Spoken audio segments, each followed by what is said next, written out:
What's going on, Vikings fans? Welcome in the Vikings Now by Chat Sports. My name is Patrick Seatman, and coming up on today's show, did Vikings GM Kwesi Adofo-Mensah do it again? We're going to be talking about it on today's edition of Vikings Now by Chat Sports. And what are those moves that we're going to be talking about that the Vikings GM made? Well, it's going to be these five. We're going to start off with the Jordan Mason trade. This was a complete fleece job by Kwesi and this front office. And also drafting Donovan Jackson, signing Isaiah Rodgers, extending Theo Jackson. Theo Jackson had a great game yesterday against the Cincinnati Bengals. And then lastly, right before the season, you traded Sam Howell and you signed Carson Wentz. We'll break down all five of these moves here on today's show. But let me ask you this question about the GM. Do you trust Kwesi Adofo-Mensah? Where do you stand? I know a lot of Vikings fans are split on the general manager. Some people really like him. Some people are still skeptical. So if you guys trust him, go down there, hit that thumbs up icon.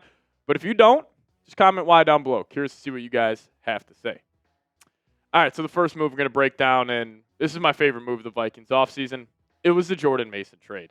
Jordan Mason was absolutely fantastic yesterday. And the fact that the Vikings necessarily only gave up a 6th-round pick for him is complete highway robbery. So you move down 27 spots in the draft from 160 to 187.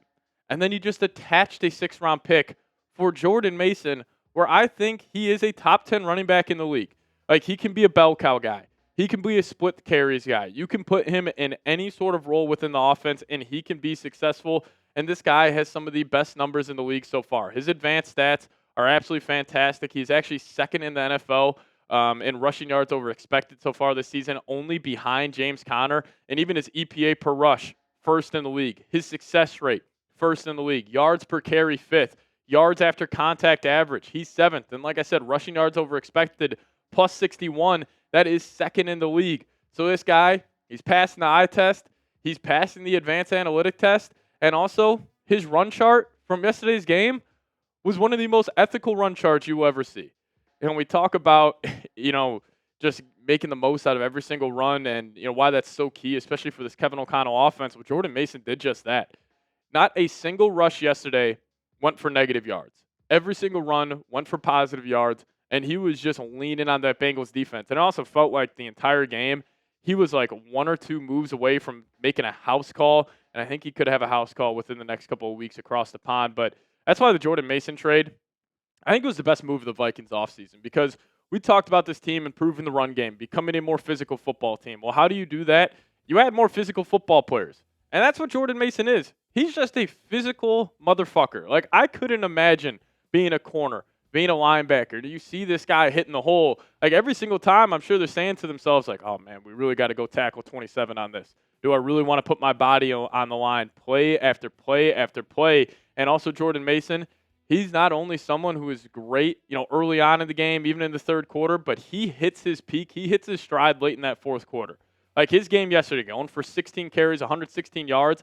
I would have been so curious if that game was a little tighter in that fourth quarter. I think it's on the table that Jordan Mason could have possibly ran for 150 yards. At least that's what he was looking early on in that game. So that was my favorite move of the offseason. But it's also helped out Jordan Mason run the ball. Donovan Jackson. Now the Vikings, remember going into the draft, they only had 4 draft picks. Everybody was saying they are a prime trade down candidate unless they absolutely love a prospect. Well, they clearly love Donovan Jackson. There was reports coming out that the Texans were trying to jump the Vikings to land Donovan Jackson. Then the Texans ended trading out of pick 25 with the New York Giants. But the Vikings stayed at that spot and drafted Ohio State guard. And he's been awesome this season. Now, he had a down game against the Atlanta Falcons, but the whole offensive line really got their ass handed to him. But Donovan Jackson's been awesome, man. 58.3 overall grade. You'll take that for your first 3 games. Solid in the pass blocking department. Has only allowed 5 pressures, 1 sack on the season. And also, I thought yesterday he didn't grade out like incredibly well according to PFF. He was around the mid-50s. I thought he played way better than he graded out. Like, he was mauling people. He was shoving people in the run game, just creating these massive, massive gaps. And also about the offensive line, like the Vikings offensive line isn't close to how good they can be. Like, I still think that performance we saw against the Bengals, that would be one of the worst performances you see the entire season, because this team is only going to get better with Darisaw getting more healthy, with them just building that continuity next to each other, because we have seen twist concepts have gave this Vikings team some fits so far this season. But once they get those down, once they get those 5 fully ready to go, I got high expectations for this group. But it also may be a while before we get the 5 out there. This was coming in earlier today from Kevin O'Connell. Kevin Seifert tweeting this out, that Vikings rookie left guard Donovan Jackson had surgery on his wrist today. He suffered the injury back in week 2, but played with it in week 3. He's expected to be back on the field after the week 7 bye. He was on the injury report last week and was limited in 2 practices. So I'm assuming week 7, that's when we'll get that full 5-man front of Darrisaw, Jackson, Ryan Kelly, Fries, and O'Neal. But once those 5 get a couple games under their belt, really watch out for the Minnesota Moving Company to be moving people for the second half of the season. Then number 3, we had to talk about him. We got to talk about the best defensive player in football this past week by a wide margin, cornerback Isaiah Rodgers. Now, it is official. Isaiah Rodgers posted a perfect 99.9 overall PFF grade. This guy was absolutely fantastic yesterday. Now, obviously, you should. You're a defensive player. You're playing the cornerback spot. You have 2 forced fumbles. You have a pick 6. You had massive pass breakups. I mean, honestly, my favorite play from Rodgers wasn't either touchdown, wasn't the other forced fumble. It was when he was one-on-one with T. Higgins, 50-50 fade route. He was stride for stride, made a hell of a play on the football. It was honestly a well-thrown ball by Browning, but number 2 was right there. And the stat sheet is absolutely ridiculous. He had a 99.4 coverage grade, a pick 6, a scoop and score, 2 forced fumbles, a PBU on T. Higgins. This guy was absolutely fantastic. And, it's so funny. The Vikings obviously were, I don't want to say they were taking a risk on Isaiah Rodgers, but they were banking on him being a key piece to this offense, and he is having a career year so far. Here's PFF grades throughout his career. He was pretty damn good with the Colts. Obviously had that gambling issue, kept him out for the entire 2023 season, had a really good year with the Super Bowl champs this past season in Philadelphia, and now this year for the Vikings, he's posted a 90.9 overall PFF grade. That is the highest out of all defensive players that have played a minimum of 150 snaps. So this team was putting a lot on his plate, and he has lived up to it. And also, his contract was 2 years, $11 million. Like, for example, the Jets signed Brandon Stevens for 3 for $36, and the Vikings got Isaiah Rodgers 2 for $11. This all goes back to that sicko defensive coordinator we have, Brian Flores. I will never question a move that this guy makes in the secondary, whether that's extending Theo Jackson, whether that's bringing in Isaiah Rodgers, putting trust in a guy like Jeff Okudah.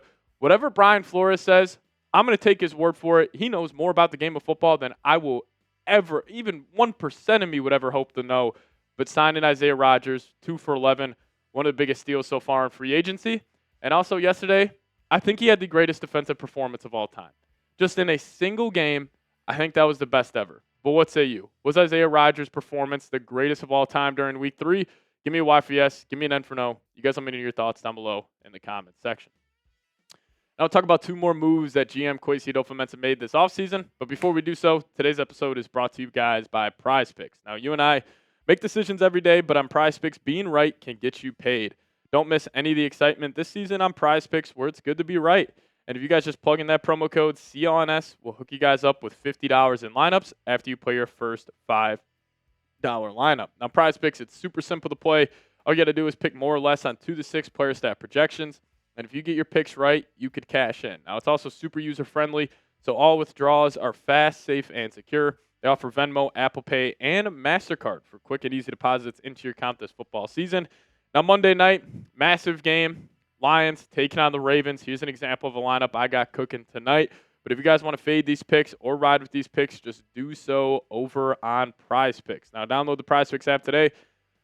Plug in promo code CLNS. Get $50 in lineups after you play your first $5 lineup. That's code CLNS to get $50 in lineups after you play your first $5 lineup. A massive shout out to Prize Picks for sponsoring today's edition of Vikings Now by Chat Sports. Prize Picks. It's good to be right. All right, let's carry on here. So obviously these first 3 moves, absolutely fantastic, all working out. But also an under-the-radar move. How about extending Theo Jackson? Like, that was a huge question mark. Vikings let Cam Bynum walk. They extended Josh Metellus. You still had Harrison Smith, but obviously Harry, he's older. And the Vikings, you put a lot of faith in a former 6th-round pick. Didn't play a lot in 2024, but Theo Jackson's looked like a bargain deal so far. I mean, his contract, 3 years, $9 million. Think about this. You signed Isaiah Rodgers 2 for 11 and Theo Jackson 3 for 9.31 million. Well, Isaiah Rodgers just had one of the best games I ever seen. And Theo Jackson was right up there with him yesterday. Theo Jackson was absolutely unbelievable. He posted a 91.5 overall PFF grade in 50 snaps yesterday. Coverage grade of 89.4. Tackle grade 78.1. Run defense 64.8. But he was the second highest graded Viking, only behind Isaiah Rodgers, having a 91.5 overall grade. And we saw the flashes last year. Like, I still remember that Seahawks game when he had to fill in for Harrison Smith. He played some really good football in that matchup. But they were asking for him to step up and play a massive role, and he has done just that. Like, again, this goes back to Brian Flores.